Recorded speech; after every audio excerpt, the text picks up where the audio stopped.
We all have this incredibly powerful tool to manage the chaos of modern life.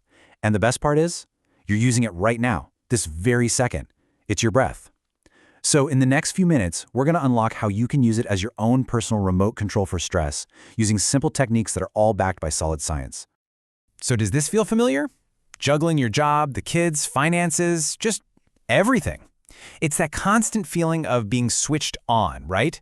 With absolutely no off switch in sight. If you're nodding along, trust me, you are not alone. There's actually a scientific name for that feeling. It's called allostatic overload. It's a fancy way of saying all that wear and tear on your body and your mind when chronic stress just becomes too much. It's basically your system flashing a big red light saying, I am overwhelmed. And let's be real, the sources are everywhere, aren't they? I mean, our ancestors worried about, immediate physical threats. Our stress, it comes from nonstop professional pressure, money worries, social demands, and, a 24/7 news cycle that beams global anxiety straight into our pockets. Yeah, it's completely exhausting. But what if I told you that you already have a built-in off switch? One that can dial down that intensity anytime you need it, anywhere you are. And this right here is the core of our superpower. Just think about it for a second. You can't tell your heart to slow down, right? You can't consciously speed up your digestion, but your breath, that's something you can voluntarily control. And that, my friends, is the key that unlocks everything else. Okay, so how does this whole thing actually work? Let's dive into the science of calm.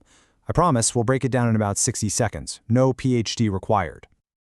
All right, think of your nervous system like it's a car. You've got the fight-or-flight system, that's your accelerator. It revs you up and gets you ready for action. Then you have the rest and digest system. That's your brake. It calms you down. The problem is, modern life has our foot just floored on that accelerator 24/7. Conscious breathing is how we learn to gently tap the brake. Okay, so how do we even know if we're hitting the brake effectively? How do we measure this? Well, the key metric here is something called heart rate variability, or HRV. Now, this isn't about how fast your heart is beating, but the tiny variations in time between each beat. And a higher variability, that's a direct sign of how resilient you are to stress. So when you're super stressed out, your HRV is low. Your heart starts beating like a really rigid metronome. Tick-tock, tick-tock. That lack of flexibility means your whole system is strained and way less able to adapt to new challenges. But on the flip side, a calm, resilient state, that's where you get high HRV. Your heart rhythm is flexible, it's adaptable, and that is exactly our goal. We want to use our breath as one of the most direct ways to boost that HRV and build our resilience. Okay, enough of the why, let's get to the how. Here are 2 super simple, really powerful breathing hacks you can literally start using the second this is over. All right, first up, coherent breathing. This one is a fan favorite in the research world because it is so good at getting your heart, your lungs, and your blood pressure all working in perfect harmony. It's a fantastic way to boost your HRV. Now, the magic number here is about 6 breaths per minute. And why that number? Well, it turns out that pace, which is roughly a 5-second inhale and a 5-second exhale, is like the magic frequency for your cardiovascular system. It just maximizes its efficiency and puts you in a state of calm. And the best part? It could not be simpler. You just breathe in gently through your nose for a count of 5, and then breathe out slowly for a count of 5. That is it. Seriously, just repeat that for 2 to 5 minutes and you will feel a change. Next up, we have box breathing. And if you need any proof that this works, it's a go-to for people like Navy SEALs and other high-stress pros.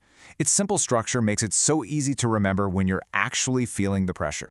It's so easy to remember. You just picture a box with 4 equal sides. You inhale for 4 seconds, you hold for 4, you exhale for 4, and you hold again for 4.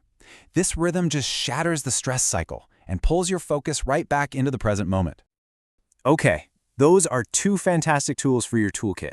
But hang on, because I want to share the single most important rule that comes out of all this research. This right here is the real game changer. So naturally, you're probably thinking, okay, coherent breathing, box breathing, that's great. But which one is the best? It's a fair question, and thankfully, the science has a surprisingly simple answer. Well, here it is. The research is crystal clear on this one. Your long-term success has less to do with finding the one perfect technique and more to do with just practicing in a structured, regular way. Consistency beats complexity every single time. I mean, just let that sink in for a second. The biggest thing that stops most of us is this idea of perfectionism, right? The fear of doing it wrong.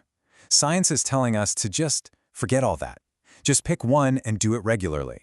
That's what actually creates real, lasting change. So, there you have it. You are literally holding a remote control for your own stress. It's free, it's always with you, and now you know exactly how to use it. The only question left is, how are you going to use it to create a calmer, more resilient you? Thanks for tuning in.